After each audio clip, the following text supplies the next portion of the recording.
Hey folks, Levi here once again. Welcome back to another review. Hope you all enjoyed my review on my review / rant on Superman Returns. Oh, let me get some water. And now continuing my Superman marathon on my channel. Now, hold on. Now I am reviewing the last live-action Superman film. Well, we've had Superman film since this came out in 2013. And of course, I'm talking about the film that stars Henry Cavill, Amy Adams, and Michael Shannon, and an all-star good cast. And that is a film called Man of Steel, which was also the first film in the DCU Extended Universe, which started that franchise. So, yeah. And I know people are mixed on this movie. Some of my friends really hate this movie. That I'm friends with them on YouTube. Either they hate the movie and some love it. Like me, I will say right now, I love Man of Steel. I enjoyed this movie. To me, it's awesome. I understand some of his issues, but I'm going to defend my opinion of this movie. Yes, you can disagree with me. Remember, my review, my opinion, that's it. You don't have to agree with me about this film. If you hate this movie, that is perfectly fine. I'm going to go ahead and take the slipcover off because it's just rolling off. But yeah, I've always enjoyed Man of Steel, you know. It's basically about my third time watching it. Yeah. Well, because I waited for a long time to prepare to review it, so which I am now.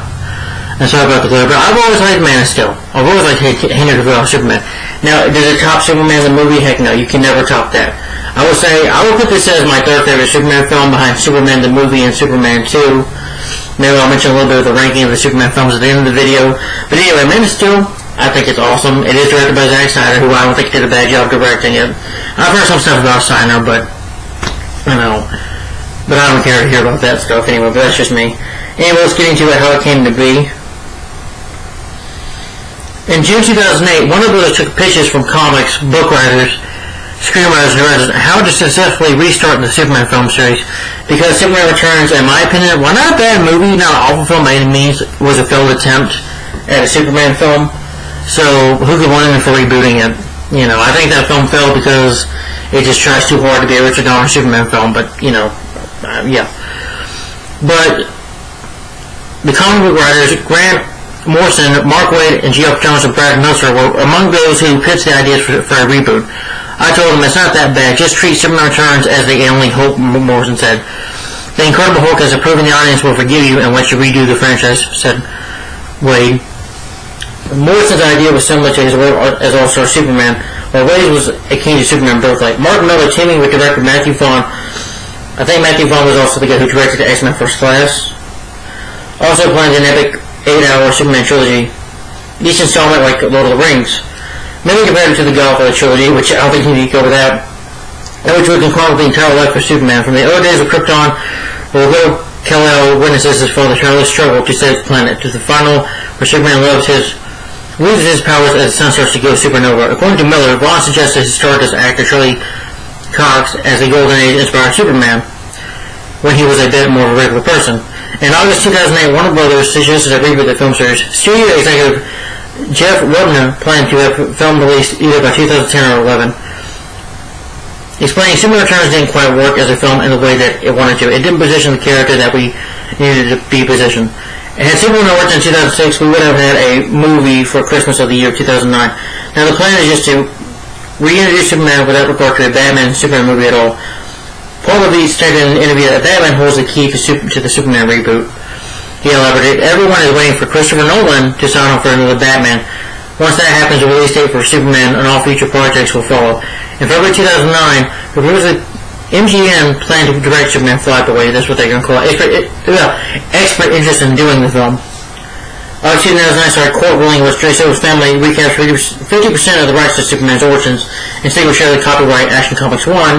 You hear that issue with Jerry Siegel when who created Superman, the character of Superman, they, got that taken away from them. There was a lot of legal issues there. The plot of Man of Steel employs a non-linear narrative and tells part of the story in flashbacks. During further discussions for The Dark Knight Rises in 2008, David S. Goyer told Christopher Nolan he had an idea regarding how to present Superman in a modern concept. Now, those guys wrote the Dark Knight trilogy, which I have a different opinion on. But I don't totally hate Christopher Nolan as a director. I love Inception. I'm not big on his Batman, but we're not going to get on. This is not about Batman, But this was the time where Nolan, of course, before Superman still came out, this is when the Dark Knight trilogy ended with The Dark Knight Rises in 2012. So they plan to work on Superman. You can say this film is a bit inspired by, like, the Dark Knight trilogy a little bit. Nolan admired Bryan Singer's work on Superman Returns for its connection to the Christopher Nolan version, saying that a lot of people have approached Superman in a lot of different ways. Well, I don't agree with Nolan with that. I mean, it is cool to see the John Williams theme again, but I just don't think you need another Richard Donner Superman film. That's just me.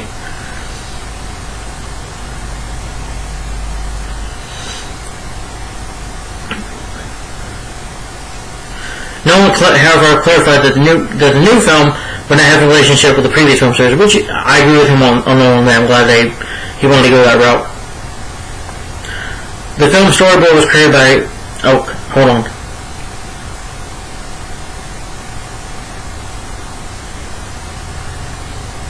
And Goyer also worked on Blade 2. I think he maybe wrote Blade 1 and 2 as well. I'm not sure about that. Ben Affleck, who would eventually be cast as Bruce Wayne Batman film sequel. Zack Snyder was hired in October 2010. Casting began in the following November. Snyder confirmed both Ghost Bolt and Batman voices in the film, indicating their presence in the DC shared film universe.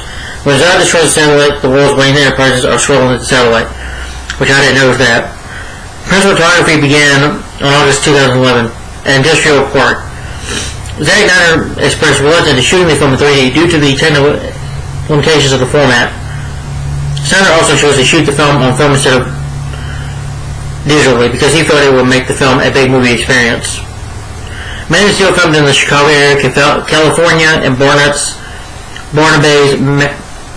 Mammoth Studios, which was transformed into Superman's home planet of Krypton. Metro Lens on Vigor's North Pole waterfront hosted the shoot for the short, dramatic oil ray biscuit that introduces audiences to Superman. Man of Steel features a redesigned Superman costume. Yes, it's a new costume. I remember before this movie came out, we saw a picture of Superman in the costume, and I liked it. I think some people are mixed on it, they hate the suit, but I think the suit's awesome. You know.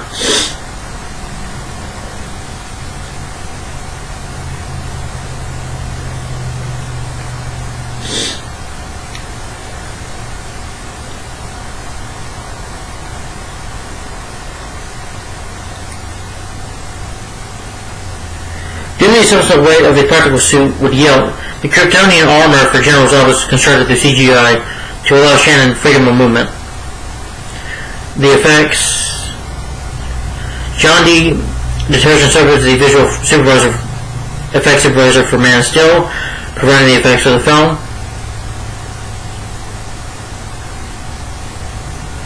And he wants people to suspend their belief. That's what, so there's a lot to read here. This is kind of what the world of Krypton looks like. You can't see it very well. Kind of looks like Pandora a little bit.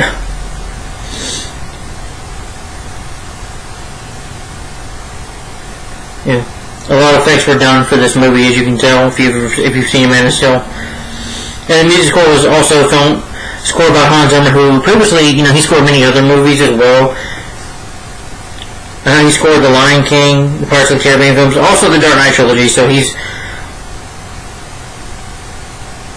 in Blade Runner 2049. He scored that film, and I think he scored Spirit, the DreamWorks film. Yeah, and Lion King. He scored that too. So he's a great composer. But a lot of work on this film had to be done. Yeah. You see Man of Steel is kind of a religious movie, like if Kal-El Clark is like Moses, for instance.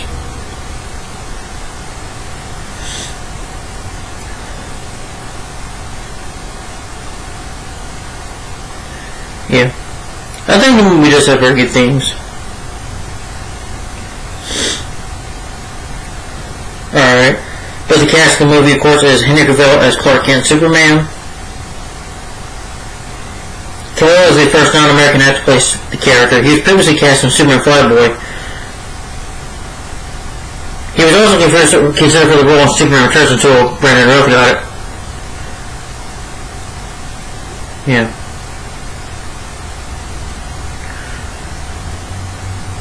Cooper Timberland was cast as the 9-year-old Clark Kent, and also there was a lot of exercising behind the scenes where, of course, Henry Cavill got into good shape.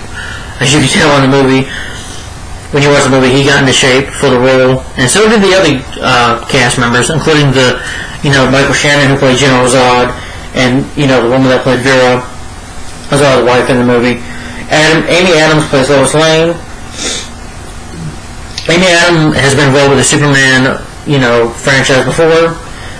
She was in Smallville in season 1 episode called Craving. And you also have another actor in this movie that also was in Smallville. I think he was in season 9, I think. Yeah. Michael Shannon as General Zod. Kevin Costner as Jonathan Kent, and Diane Lane as Martha Kent.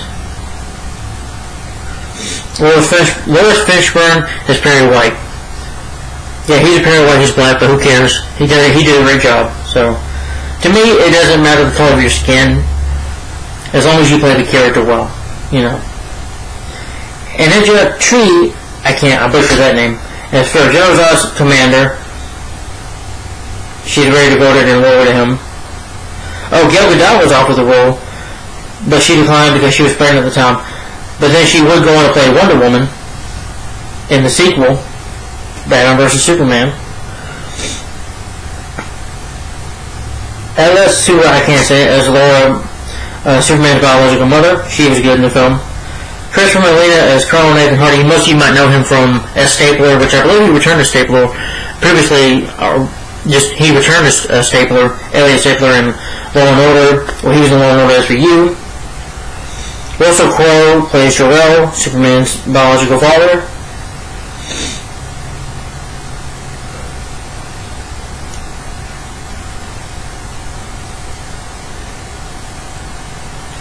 Richard Sipp plays Dr. Emil Hamilton. I remember him in the Lost World, Jurassic Park 2. Yeah. Alright. And the film was directed by Zack Snyder. Zack Snyder also did another superhero film, one before this, called Watchmen, which I enjoyed that movie, underrated movie. Produced by Charles Roven, Christopher Nolan, Emma Thomas, Deborah Snyder. Screenplays by David S. Goyer. Stories by him and by David S. Goyer and Christopher Nolan. The music is about Hans Zimmer. Sometimes about I can't say the name right. I'll butcher it. Edited by David Brenner. Distributed by Warner Brothers. Released June 14th, 2013 in the UK and the US. Okay. It's 143 minutes long. The budget was $225 through $258 million to make this movie. And the budget and the box office made $668 million worldwide. So it was a success at the box office.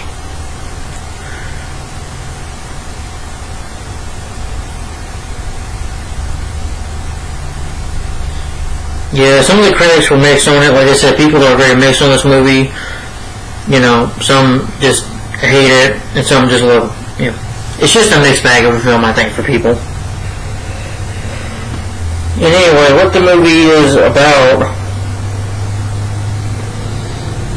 and again, since this is a reboot version of Superman, the story's completely changed, it's completely different, which I appreciate this film for being different, I think some people were just not ready for it. I don't know. I think when you change stuff, that's the point of doing a reboot. You change stuff, and some people just don't like that. People don't like change in movies. Sometimes it's the truth. Okay. The plot of the movie is that with the instant destruction of Krypton, their home planet, Jor-El and his wife seek to preserve their race by sending their infant son to Earth. The child's spacecraft lands at a former Jonathan and Martha Kent, who name him Clark and raise him as their son. Though he extraordinary abilities have led to the adult Clark, where he spends his life he spends some time trying to find out who he is in the movie, living in the French society. He finds that he must become a hero, must become Superman, in order to save those he loves from a dire threat, which the dire threat is from Michael Shannon, who plays General Zod, who is coming from Krypton. They're coming in a ship. They're coming to attack and destroy Earth. And Zod's plan in the movie is to rebuild Krypton on Earth by killing every human that lives on this planet. So Superman, of course, with no experience, has to, of course, stop him and save the Earth. So, from total annihilation from Zod. That's the plot of the movie that I show for you. Alright, we're in 15 minutes in? Okay.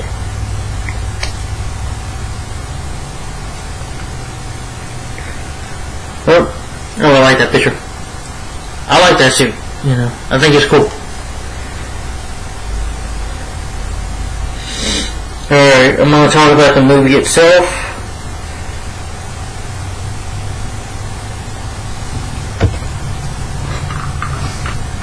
Then I'm going to give my final opinion on... Maybe I'll read some quotes from the movie, then give my final opinion on Man of Steel. And I did watch the film before I reviewed this. Before I did this review, I did watch the movie before I got into this review. Alright. Pretty much the film, opens with the Warner Bros. Title, which is pretty nice. It's black in there and dark a little bit, but I like it. It opens on the planet Krypton, and you see that, Laura, wife of Jor-El, is giving birth. She's in the middle of giving birth to Kal-El, and just this birth scene, the music score is just epic. I like the score here, and it's like, wow, it's just great to see Superman being born as a baby. That he's also, the first son of Krypton to be born. Well, they create their babies differently. I'll explain a little more, but just this scene right here, when Jor-El's picking up his son, just, just a really amazing moment there for me. Wow.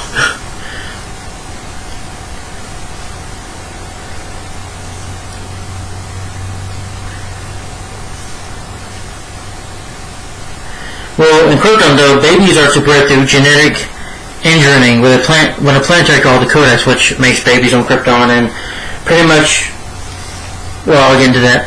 It's a violation of the law, I guess you can say, and Jor-El, meanwhile, Joseph Crow, is finding out the planet is in danger of dying, the planet is going to destroy. He's trying to tell the council this, and of course, like the original movie, they don't listen to Jor-El, but all of a sudden, General Zod shows up and is like, this council is no longer going to be here, but whose authority? By mine, General Zod, and he shoots somebody that was like, damn. He just uses his Krypton weapon to shoot this councilwoman down, and he kills her. And he's like, don't do this, Zod. That's what Jor-El says. Like, and you can tell in this film that they have been friends. Probably for a good while. He's like, Zod, don't do this. This is wrong. He's like, come with me, Jor-El, join me.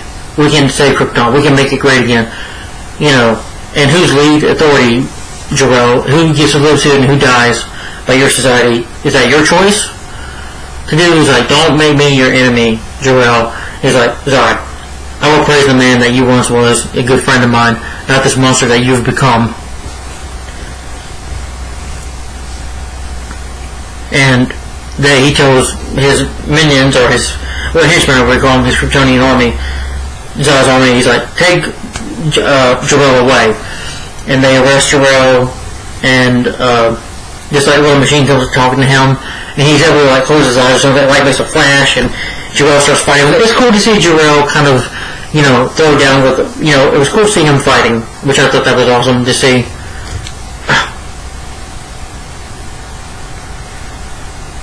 He fights, and he decides that he has to go get the Codex, and he has to tell Laura that we have to start they created a ship for baby Kal-El to be in, and he tells her, go get the ship, even though she's really hesitant to do it. So Jor-El, of course, is able to fly on a bird, or, an animal. They have animals on Krypton, too, which, I really like Krypton. Like I said, it looks like Pandora, but it looks nice. It's different. I appreciate this film for being different with the Superman film, with Superman. Yeah. But anyway, he gets the Codex, jumps in the water, and he gets it, and he implants it in baby Kal-El. And I do thought it was a sad moment where Laura was like saying, he's never going to get to say our names, we're never going to get to see him walk. It's just, Laura, he has to go. He's like, he will be an outcast there, a freak. He's like, no, he'll be a god to them. So Joe starts putting the codex, starts planting it, basically, into Kal-El. And they send the ship, you're going to send the ship away. Zod shows up and is like, don't do this. So him and Joel and Zod have a fight a bit there, and he cuts Zod right here, side of the face, just cuts him right here, and he has to live with that scar for the rest of his life. And of course he fights him and Zod right more. He's like, he jumps out of Zod down, and Zod just starts to roll. He's like, Lord, don't do the ship. If you do that, you destroy Krypton. And she's just like, he's like, nah, and then Zod gets so mad, and he has a knife, and he stabs Joel. I'm like, that's a surprising moment there, and Joel's like, and dies. He's like, where did you send him, Lord? He's like, Zod asked her, like, a protector for me was like, no matter what, I will find him, and of course, they try to, Zod's army tries to use the ship to basically kill the baby Kal-El, but it doesn't work. They get arrested and thrown into the Phantom Zone. I know people complain about him being able to talk to her when Zod tells her, he's like, Jarrell was right, you're a bunch of pack of fools. And he goes over, I was like, I will find your son, I will find him, I will find him, I will find him. I will admit, yes, it's a little tough, but you know what, I don't mind it. I think he did a good job, because Zod is pissed. Zod's goal in this movie is to protect Krypton, and he doesn't care how violent he has to be. And yeah, Zod is a character that will get mad and scream and sometimes be able to, yeah, Zod can be like that. Yeah. Just watch Superman 2 with Terrence Stamp. But you know what? They both do a good job of it. Even though I prefer Terrence Stamp, I still think Michael Shannon did a good job of it too. But I had no problem with it. It didn't bother me. I'm like, you want to talk about a Superman villain that's over the top? Watch Superman 4: The Quest for Peace. Remember Nuclear Man? Whoa! Doing that? Yeah, I will take that. I will take Zod being like, I will find him over, Nuclear Man's war in his Chip and Dale outfit, At least in here the outfit gets cool. And what's scary about it though, when they get frozen in there, they get frozen and they send them to the Phantom Zone. And of course what happens is the planet Krypton blows up. And Laura's like, there's no way to hit. She's like, before, Superman's brother, mother, Laura dies, she's like, just make that world a better place than ours. And of course, Krypton blows up and it's gone, and Kal-El's ship hits the Earth. Now, and he goes to the farm. He does cut away from it, which is fine with me. I know Miss Arthur could have made a joke about him being on this ship. You see Clark on this, Clark Kent now, on this ship, hiding. Well, he's just, kind of like Deadliest Catch, basically. He's catching fish, he's working as a fisherman. They come to this oil rig that's blown up, and Clark goes to swim there. He uses fake IDs and stuff, or, pretends to be somebody else. He's just trying to find out who he is. But we do get, Batman Begins, for instance. I think this film took some inspiration from that, of the back and forth of the story. He swims to the oil rig, he saves the men. Of course, fire can't hurt him. The rig's about to fall in their plane, but he's able to grab hold of the rig. It's like, ends up in the water, just passed out for a bit. And we get to the history of him. We see a flashback of when he was a little boy, having that trouble controlling his X-ray vision. He's looking at the teacher, he's like, ugh, and his superhearing is going crazy. And remember, Clark is just a child here. He's probably I would say 8. I would say 8 years old at least. And of course he runs into he freaks us about, he runs to a closet, and she's like, Clark, come on Clark, get out of there Clark, and he gets so mad, he's a heat vision on her, doesn't kill her or anything, just, burns the doorknob, and teacher says, she's like, ah! And then Martha Kent just says, let her control your senses, just stay calm, and once teaches him how to control it, and she starts to say, you're okay. We see Clark, who is now in the water. I like that you see a big well and a baby well swimming on him. He steals somebody's clothes, he gets back on there, and he goes just goes about his way.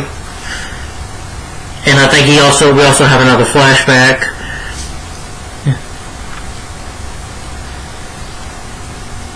I think this time we have a flashback of the bus, when Clark is looking at a bus, and it's a flashback of him saving these. Well, pretty much, you have a kid named Pete Ross, who in the comics is a friend of Clark's, and I believe Pete Ross is also he's also a character in Smallville, played by Sam Jones, I think the third or something like that. Forget that guy's name. He was only in 3 seasons of that show, but yeah, was Clark's friend in that show. But here he's basically a bully to Clark, and before you know it, and a young Lois Lane too. The bus goes, the tire gets flat and the bus is on a bridge and it falls in the water and they're about to drown, but Clark swims in there and he picks the bus up and he swims, and Lois sees this, and he also saves Pete's life, his boy. He basically saves his life. And Pete's mom talks to Jonathan Martha about this, and like, everything's okay, everything's fine. Sure, you didn't really see that. They just try to calm her down, and I know people have an issue with this, but I don't. Where Jonathan says, I know you gotta keep this out of yourself a secret. He's like, should I let this kid die? Well, I'm supposed to let him die. He's like, no. He's like, maybe. But he didn't mean that. I don't think he was saying, but I think what he was trying to tell Clark is that he has to keep his side of himself a secret. They're basically telling him that he can't save everybody. Superman cannot save everybody. Sometimes things happen, and even though he has those powers, he can't control it. Superman, to me, the way I see, that even though Jor-El sees that his son will probably be a god, I never consider Superman to be a god, just people see him as a god. But Jonathan is telling him that he is not a god and that he can't save everybody. He's like, you can save people with your powers, but you gotta keep yourself a secret. He's basically telling him that if the world knows who you really are, they will fear you. People fear what they don't understand. And he's like, did God do this to me? Did God do this to me? Tell me. And he's like, okay. Clark's about probably, I think, 12 or 13 here. And he tells him, and he shows him the ship that he came in from Krypton. And he's like, what happened? How this happened? He's like, Clark, you're the answer, son. He's like, son, you're the answer. Jonathan tells him, you're the answer to we're not alone in the universe. He's like, well, I don't want to be the answer. Well, it's just that way, son. He's like, I thought it was your son. He goes, you are my son. That was a sad moment. And then, of course, through that, Clark learns who he is. I forgot to mention on Krypton, Zod orders Jor-El to be arrested for stealing the Codex. The Growth Codex, yeah.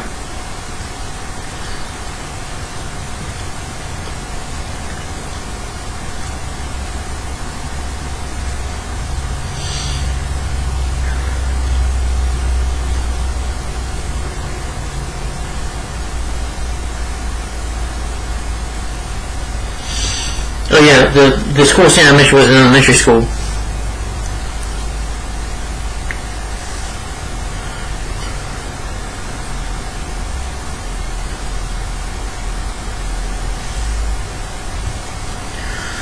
Well, Clark also is working at a bar, and he sees that this girl that he's just friends with is being picked on by this trucker who's just being an asshole.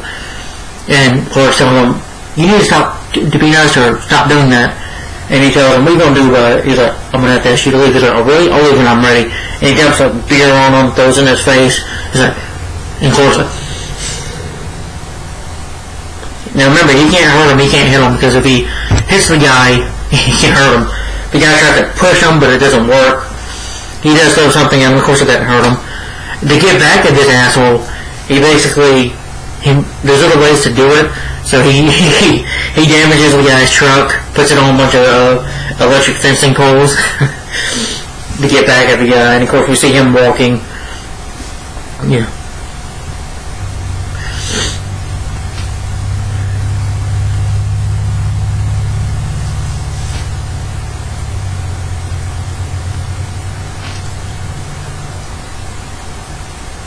Oh, and also there he is about starts talking about finding an object in the ice, which is at north. So Clark decides to go north.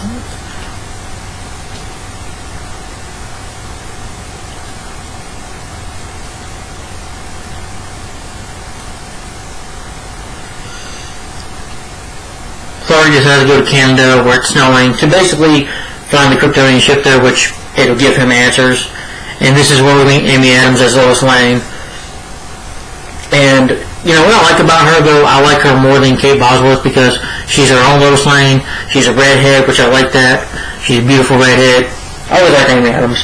And in here, she doesn't mess around. She's a spitfire. She's like, okay, let's quit measuring dicks and just get on with business. You know, so she's all work, no game. She's no hardball. She doesn't mind telling you off. You know, I like this Lois Lane. This is, to me, Lois Lane that I know that will drive you to find a story. She'll do whatever it takes to get a story, even put herself in danger to do it. You know, she just doesn't give up. And that's what I like about this Lois Lane. But she takes a picture at night, and she sees a picture in the picture frame. She's able to get Clark, and she's like, where the hell are you going?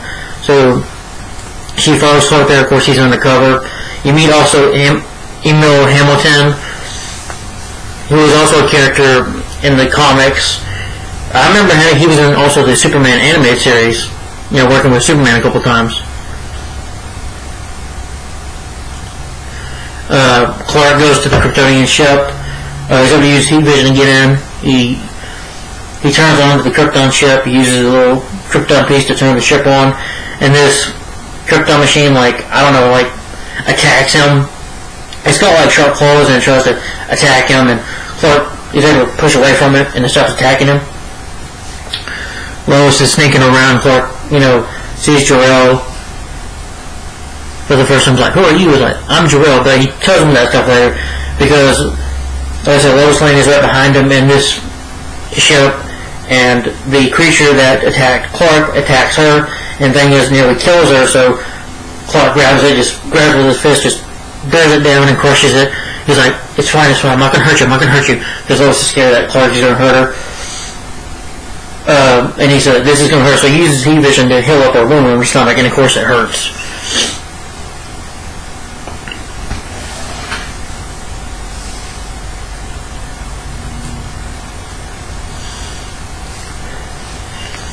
And of course, he sends Lois back to safety. She's like, well, I don't know who my strange rescuer was, and she's basically trying to talk to Perry White, played by Lawrence Fishburne, to write the story about this alien.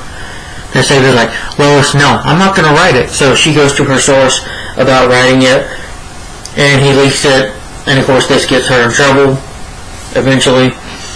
He's like, Lois, you're suspended just for 3 weeks because you're doing that since you're a criminal. He was like, you're alright, I gave up, Lise gave up.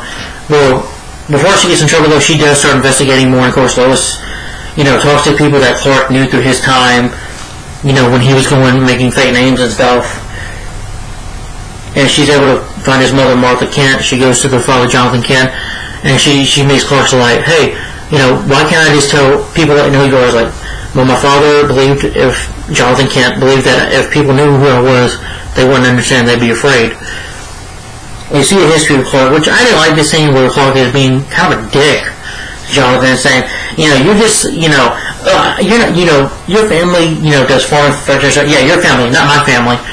You're just an old man that found me in a field. And Martha's like, Clark. And he's like, but he does feel bad about it later and say, Dad, before he can apologize, though, a tornado comes and they start saving people. He's like, Clark, get people out of here. So they start saving people. He goes to save the dog. Jonathan gets trapped in the truck. He has a broken leg. He can't move. There's all these people there. I know people have an issue with this film, with this scene with him doing Talk to the Hand, but I don't see it as Talk to the Hand.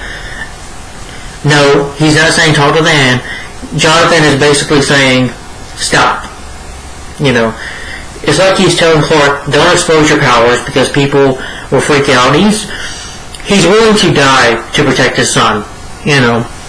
That's what he's doing. He doesn't want Clark to be exposed. He's basically telling Clark that lesson, like I said before. You can't save everyone. Things happen, and you can't control it. He's like, Clark, you just have to let, sometimes stuff happens, and you can't control it, and he knew that he didn't want his son to be in danger, so he died protecting Clark. But that's just the way I see it. And of course Clark is crying. That was a sad scene. And Lois, of course, just does not run the story. Like I said, she gets on to Perry White about it. Perry White gets on her about it. He just kind of suspends her. There's like, if you try something again like this, you're fired, Lois. Okay,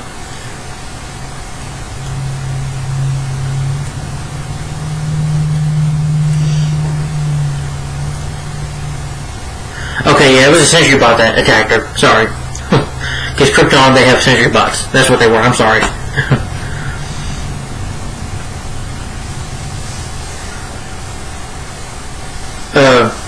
Also, Clark flies away with a giant ship. Before meeting Lois, though, I forgot to mention that, where Jor-El tells him that he's his father. He tells him about the history of Krypton and what General Zod did and what happened.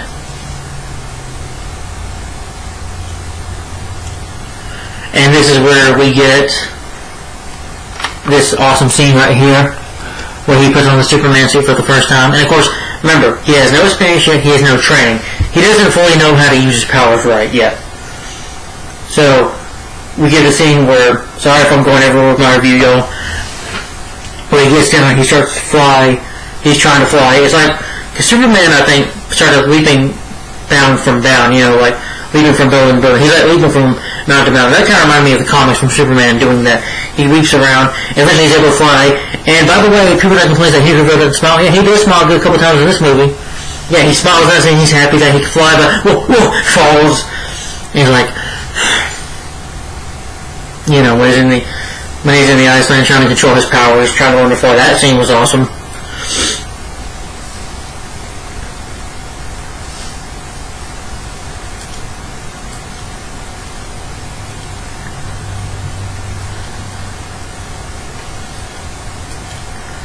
Oh, and he also tells Clark where he's from. Jor-El says that the S, the symbol of the S in the world means hope. That's when Superman was. Basically, it's the House of El.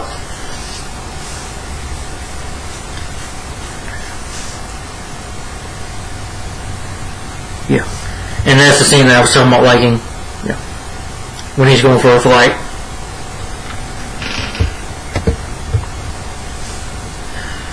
And of course we know, well, if y'all don't know, what gives Clark his powers is the sun.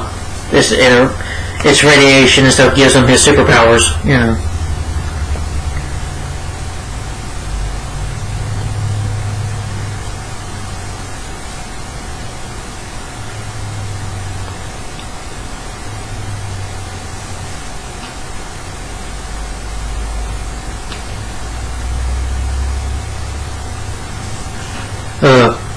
Meanwhile, after all that with Lois and Perry and Clark finding out who he is, goes to return home and goes to return to Mother, tells him, he found out who he is, and he does smile, and he is happy to see his mom, just to spend the day with her, But after that, pretty much what happens, the military gets a strange ship in the Earth's atmosphere that is General Zod's ship. Basically, Zod makes contact with the humans with the TV, and it's in the power and whatsoever. It's like, you have a Kryptonian, one of us living among you. Bring this one to me, and we want to attack the Earth. So they want to start finding who the alien is. And Clark is, not very sure about this. He doesn't really trust the Earth, doesn't trust people, he doesn't trust Zod, of course. He knows Zod might not be up to any good. He doesn't know him, and he's just too afraid to trust him. He doesn't know if this will cause him trouble, he doesn't want to be in handcuffs or arrested. Of course, they find out, because Lois' source tells a secret about her knowing who Killer is, who Clark is. The FBI come after her and basically arrest her, and of course Clark, after talking to a preacher, decides to turn himself in, so he's in his Superman suit. He's like, y'all let Lois go and come, and then he lets them arrest him. Says that him and Lois have a talk. He's like, where's that S from? Where'd you get that S? It's a my world that means help. Well, here it's an S. You can be called Super, but she's interrupted, and they talk to Superman. And he's like, General, I don't need to tell you who I am. You need to arrest me. He's like, I can see what you're doing. He's like, well, we have to take precautions because we don't know if you're going to attack us. He's like, I'm not going to hurt you. He's like, General, I'm tired of playing games. He breaks the handcuffs. He's like, you can trust me. I'm here to help you.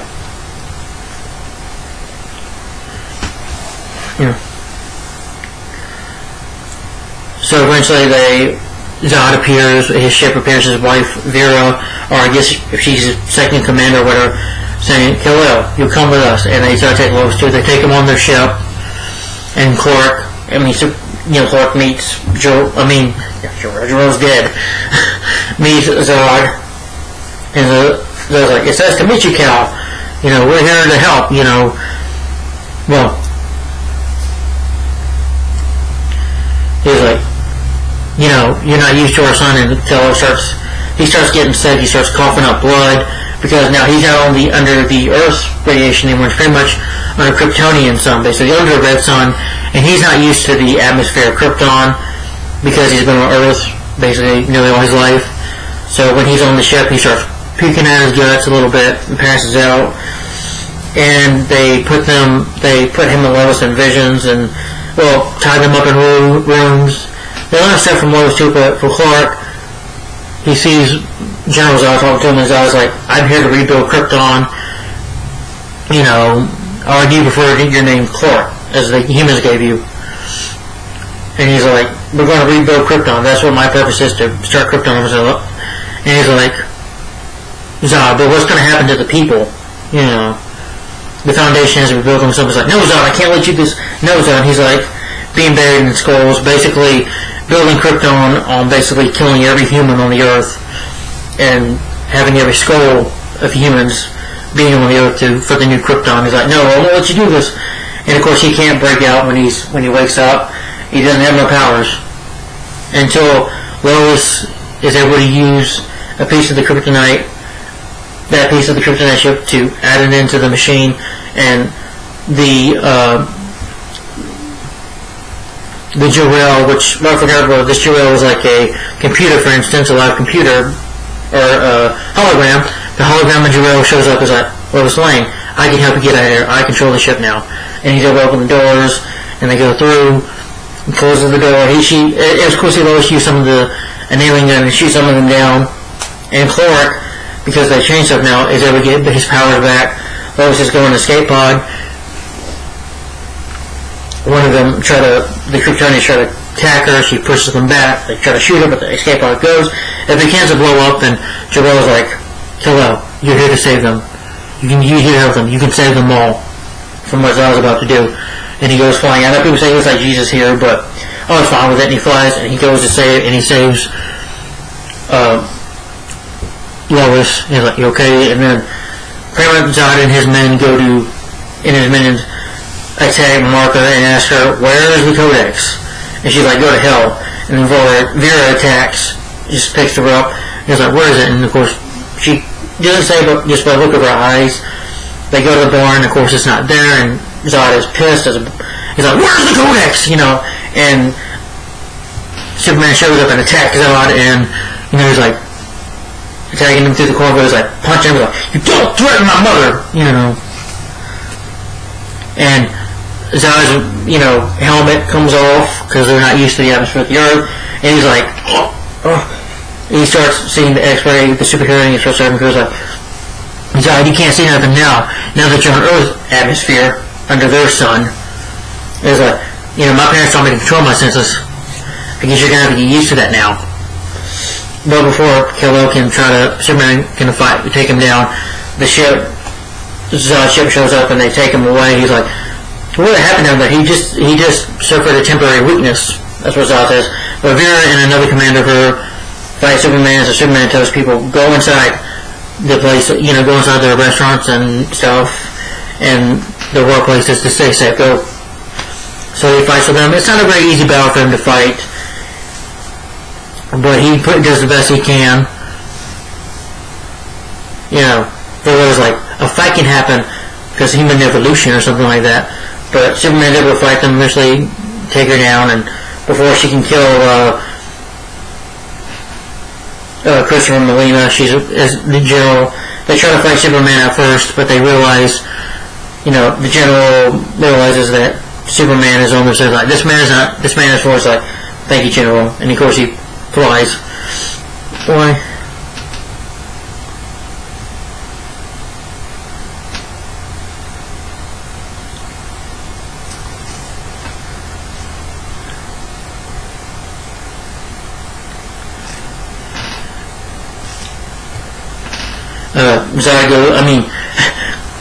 Clark goes to see his mom, and she's like, nice suit, son. And he's like, you okay? He's like, Mom, what they can do with this codex is bring Krypton back. Isn't that a good thing? But I don't think they're interested in sharing this planet. And Lois shows up and says, Clark, I know how to stop them. How to stop Zod. The basically good idea is to use his ship. We'll get more into that. But meanwhile, to rebuild Krypton, he has Zod goes to the ship to steal the spacecraft in order to rebuild Krypton and use the world-ending, I think, the world machine or something. It's like a machine that can destroy the entire planet and rebuild Krypton. And Jor-El's talking to him, was like, Zod, don't do this. Zod, do not do this. And he's like, you're just a monster, Zod. And he's like, I don't need to argue right from wrong with a ghost. He's like, I've had enough of it. As soon as I'm done killing your son, we also figure out that Zod also and his minions find out that Kal-El has the codex within his body, so that he tells Jor-El, after I kill your son, I will take the codex from his corpse, and then rebuild Krypton. It's like, Krypton is gone, and you let that go. Of course, Zod won't listen. I don't think Zod just wants to just only rebuild Krypton, but wants to rule over it. He just wants to plan that, I think, to rule over, to serve him, basically. But they're able to use Kelleck's ship to open up a portal to the Phantom Zone to take them back to their prison. Yeah. I forgot to mention, though, when Zod tells Kal-El, the helicopter, that when Krypton blew up, they were able to get on the ship, this Kryptonian ship, because they couldn't go through the Phantom Zone. So it took them 33 years to search around. They did search on Krypton, but they found nothing but death there. And they rebuilt their ship and, traveled about 33 years to find him. Sorry if I'm just going on balance there. I missed some stuff. Sorry. I forgot to mention Clark also has a memory about controlling his temper when he's that 13-year-old boy, and there's these teenagers picking on one prison. He's like, come on, Kent, what you gonna do? What you gonna do, Kent? And he nearly crushes the fence with his arm. He's like, Dad, I want to hurt them. I know you can't, but that make you feel better? Jonathan's like, well, it won't do any better. Sorry, I just want to mention that real quick. Okay, I'm sorry. It's called a world engine that they use. It's a machine to use to transform planets in needs of Kryptonians. Basically, it can kill everybody on Earth and transform Krypton back to being a planet again.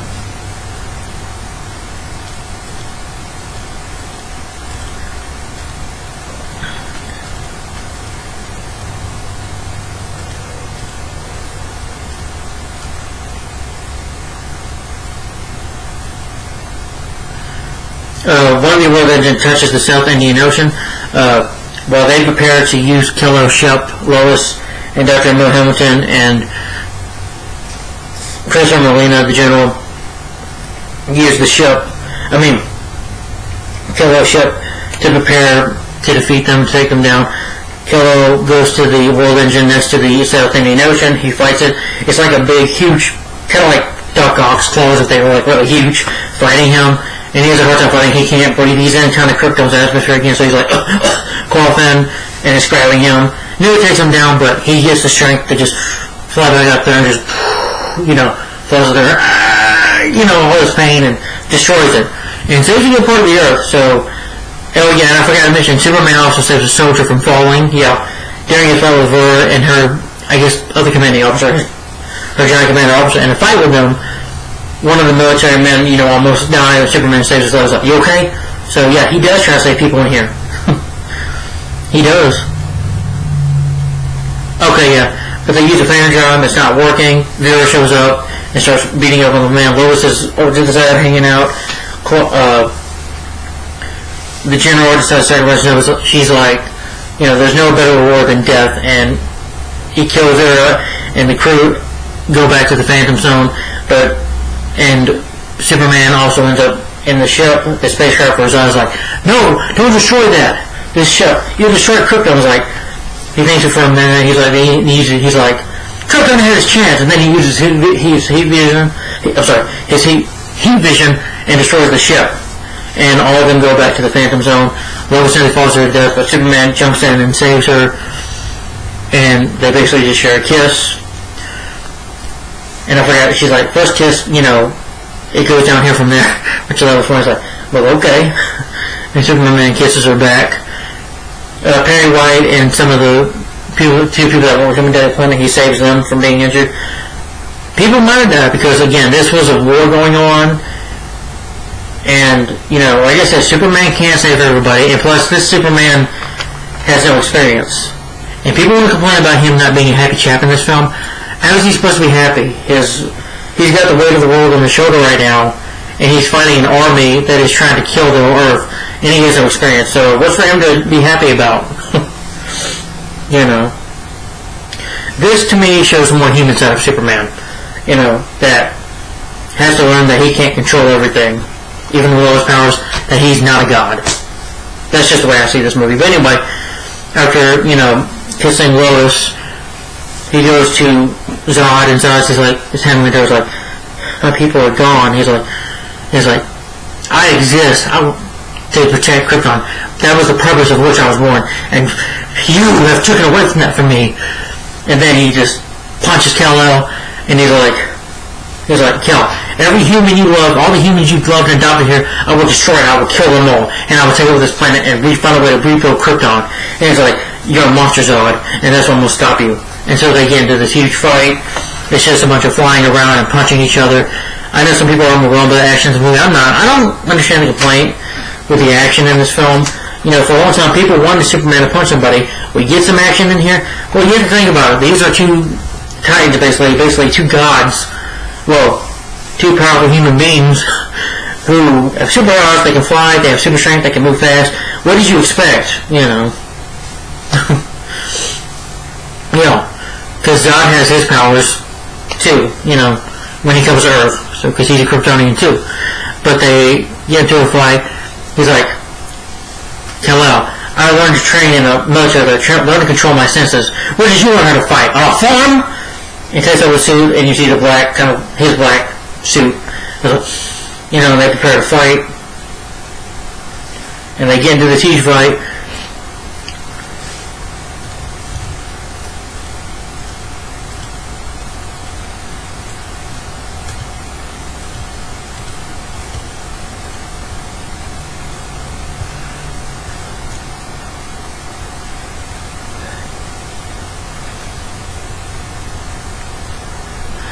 I forgot to mention during the fight though, Zod is adapting more to his powers.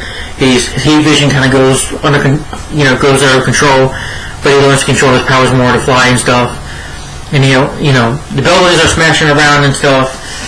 You had to bring in that would happen.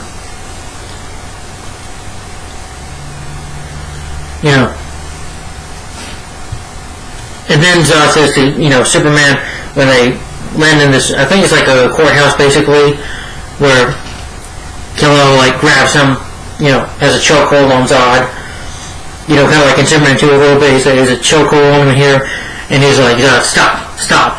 And Zod's like, if you love Kal-El, if you love these people so much, if you care for these mortals so much, then you can mourn for them. And then he uses heat vision to try to kill this. There's like a family over here, and he tries to use his heat vision to kill this family. He's like, stop.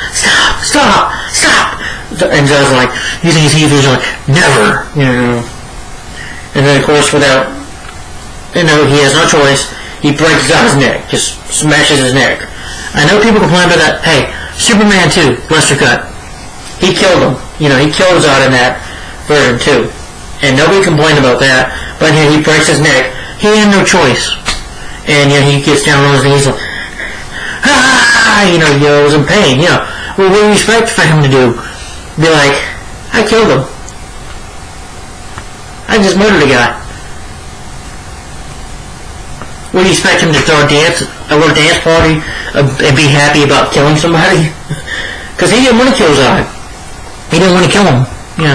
I believe he didn't, but he had no choice.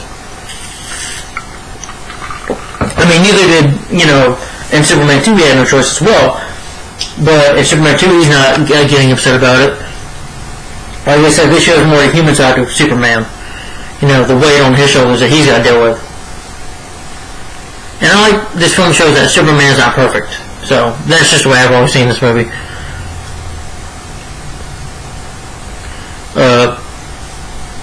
Then after that, after Superman saves the Earth, hey, not everybody in the whole world died. At least the Earth wasn't destroyed. Yeah, a lot of damage happened, casualties happened, but you know what? He saved the planet from total annihilation. So, but after Superman did do that, he confronts the general, telling him, knocks down one of his satellites, and he's like, you're not going to know where I'm going to hang my cape. You're not going to watch me. All you can do is trust me. You'll just have to trust me. And then he flies away.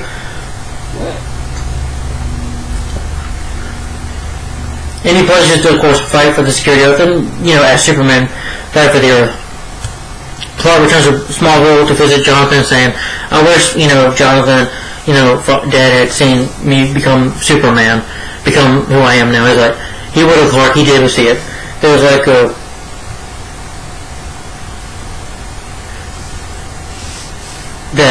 like this memory that Clark is like wearing a little red cape when he's like this 8-year-old boy and he's doing this, that his father sees that he will become a great man, a great superhero, that he was, Jonathan Kent's also a big part of the reason who Clark Kent is who he is, teaching him his morals and teaching him right from wrong and how to be a good man, basically. That's also what Jonathan Kent teaches him.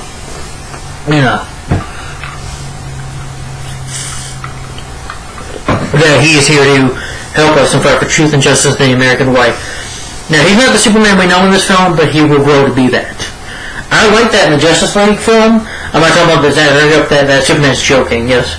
See, it just takes a while. And plus, if we didn't get awesome other DC films I like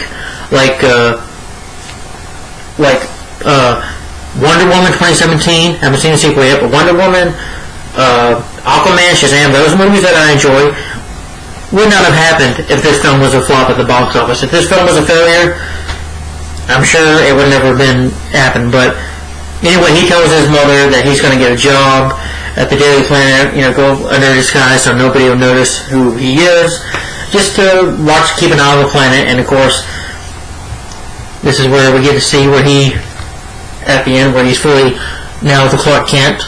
Yeah. And he's like, Perry White introduces us, hey yo, this is Clark Kent. He said, well, Lois, of course, knows who Clark really is. He's like, hey, I'm Clark Kent. Hey Lois, it's nice to be here. And he does smile. Yes, see? Smile. Another smile he does in the movie.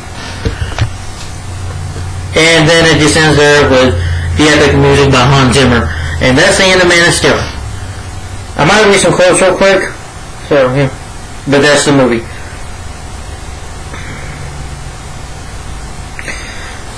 Some quotes from the movie. Jarrell, you will give the people of Earth an ideal to strive towards.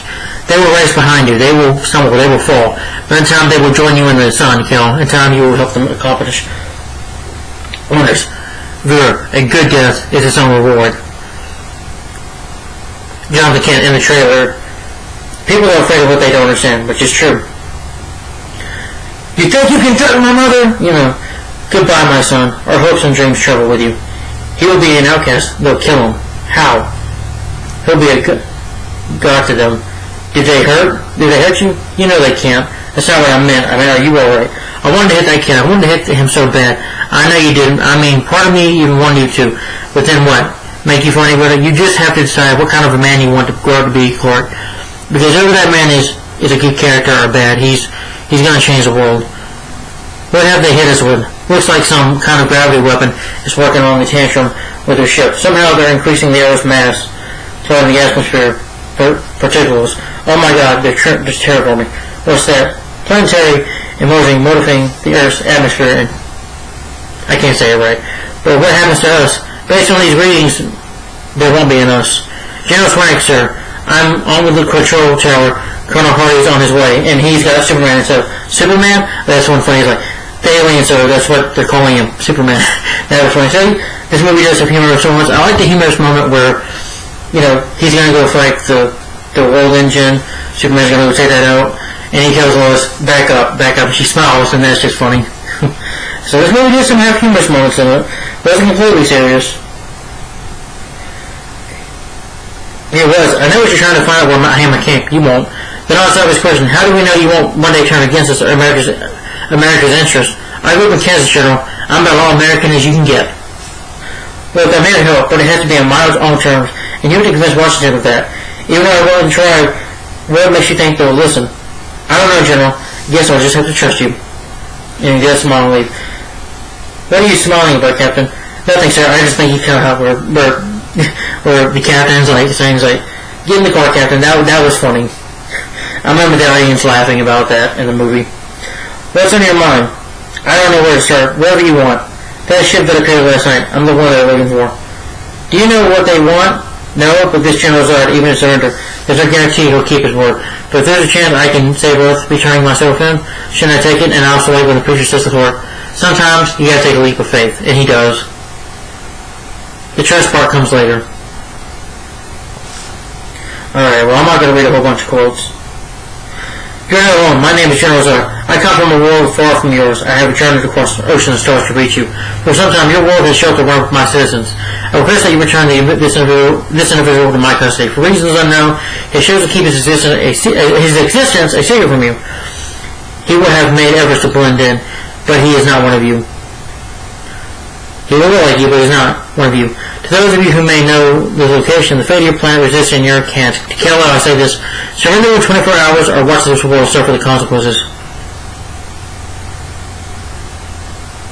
You won't kill us yourself. You wouldn't dirty your hands, but you'll damn us to a black hole for returning. Joel was right. You're a pack of fools. Every last one of you. You believe your son said, I will find him. I will claim what you have taken from us. I will find him. I will find him, Laura. I will find him. Yeah, and I like that line. And for those people that complain about the action in this movie, watch Superman for a closer piece. Those fights are slow. It's like two men bear hugging each other in a gay way and girly fingernails that Nuclear Man has. Yeah. And all he does is fly away from Superman. Yeah. In this movie, Zod charges up at Superman and basically fights with him and stands his ground with him. He doesn't fly away. Yeah. Okay, well, I'm going to stop here, guys, with reading the quotes. So, my final opinion on Man of Steel, let me get to it.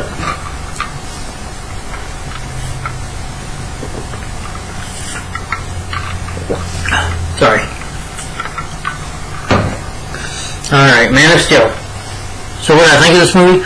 I love this movie. I enjoyed this film for what it is. Sue me. I know some people are mixed on it, and that's fine. If this isn't your type of Superman, well, this is my kind of Superman. Well, different kind of Superman is what I mean. I appreciate this film for not being a Richard Donner Superman film. I appreciate Zack Snyder trying to bring humanity, more of humanity to Superman's character. You know, because no one can be a happy chap all the time. No one can be happy and, cheery all the time. And I'm saying I want Superman to be depressed, but to me, he's not depressed. He does smile a few times. He's not the Superman we know yet. This is Superman this Superman is different and he's coming into his own. This is not Christopher Reeve Superman. You want to pay respect to Christopher Reeve? Don't be like him. Don't be like him. Don't be like him or Richard Donner. Be your own thing. And this film for me is its own thing. That's why, in my opinion, I'll say it, I think it's the second best Superman film, in my opinion. I'll say third best. I say that because it's different. It doesn't try to copy the Superman movie. I'm glad Zack Snyder and Nolan wanted to keep it different. Good. That's the way it should have been. They wanted to change the story up, and I like that you get Jor-El fighting here, you have Lois fighting a little bit, which is cool, and her knowing Clark's powers, I think these two make a good couple, and I thought Zod was good. But yeah, he could be over the top, but Zod is always over the top. I'm fine with that. I wasn't a big fan of the Richard Donner, but I do think it was over the top for Zod to say, free! That was just too over the top and unnecessary. But this film, it's fine for him to be over the top. But the film, I think, is entertaining. I think he's necessary. Yes, sue me. I think he did a good job directing. I think the writing is good. I think the story is good about Superman's humanity, about him learning that he can't save everyone, that, at least he's trying. This Superman is unexperienced. He's becoming Superman for the first time. He's had no training, and he's fighting an army. So, and it's a war going on, and this is basically his first time being a superhero. So, in this one, he has to become a superhero. Learn to become Superman. But he will change over time eventually, and he did. But yeah. But Man of Steel to me is entertaining. A lot of it is fun. I like the plot. Zod was a good villain. Henry Cavill as Superman, I think he does a great job. No one will ever beat Christopher Reeve. Christopher Reeve will always be my Superman. But if I had to pick my probably, I would say, second favorite Superman actor would be Henry Cavill. Sue me. I like the musical behind Zimmer. I mean, of course, nothing can top that John Williams score, but this score is good. It fits with the tone of this movie, in my opinion. The score for the film, while we're loud at times, it does fit with this movie, in my opinion. And then I like the score. I think it's epic. To me, it's good. Yeah. The action scenes are fun to watch. It's cool to see Superman fighting and stuff. It's cool to see him in this war. Yeah. And the film has a really good story. It's not about the action anyway.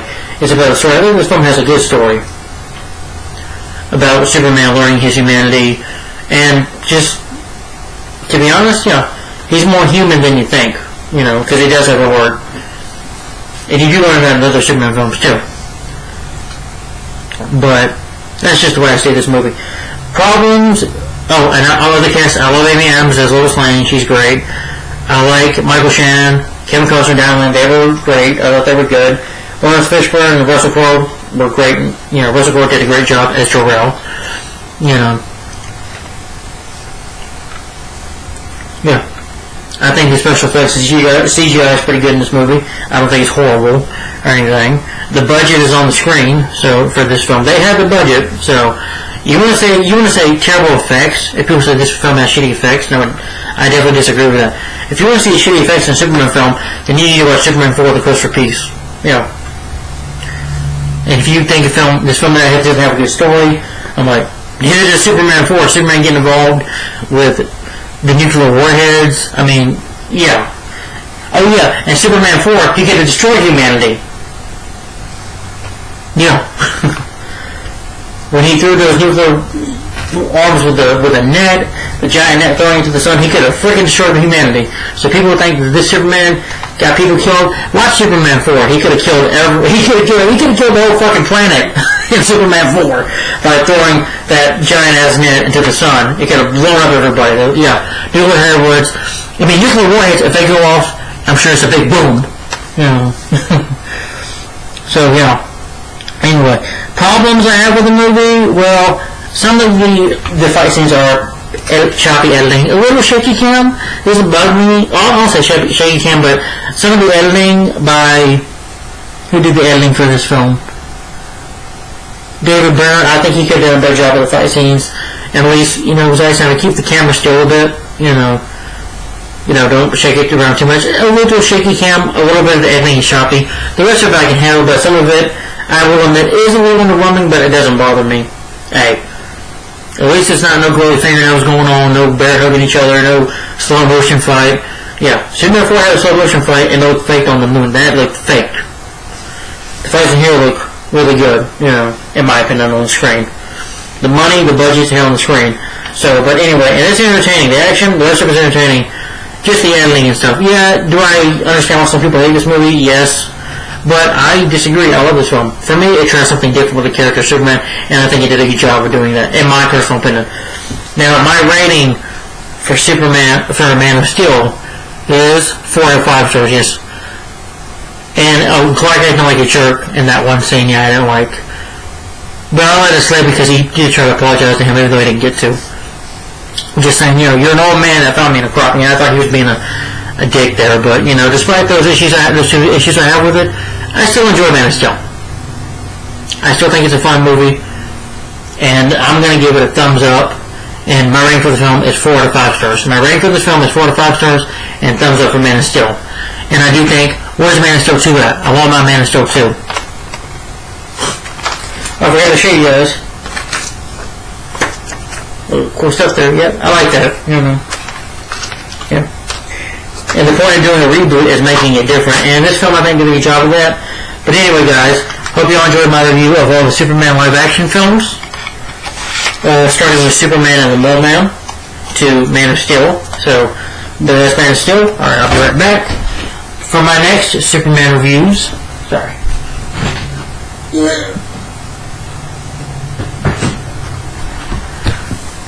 Sorry about this video being long, guys. I'm going to end it here, I promise. Just let me show you. Alright, for my next set of Superman reviews, this time I'm going to get, for the next part of the Superman marathon, for the next phase of reviews, if you want to call it phase 2, whatever I'll call it, we'll be getting into the animated Superman films, starting with, next week probably, Superman Brainiac Attacks. So this will be my next Superman review. So look forward to my review of all of the Superman animated films. Just Superman standalone films. Yep. I think this was based off the Superman animated series. So definitely look forward to my review of Superman Brainiac Attacks. So yeah, definitely look forward to that, guys. Let me know in the comments down below. Do you love Man of Steel or not? Do you hate it? If you hate it, that's fine. We agree to disagree. To each his own. If you hate it, that's fine. Just don't attack me for my opinion and we'll be good. But anyway, guys, let me know what you thought of Man of Steel down in the comments down below. And, again, rating for the film is 4 out of 5 stars. And look forward to my review of Superman Brainiac Attacks. And I want to say, guys, have a happy Easter. There will be no video tomorrow because tomorrow I'm going to work. And then Sunday's Easter, so no video on the weekend. I just want to wish you guys a happy Easter. Stay safe. And thanks for watching. Bye-bye.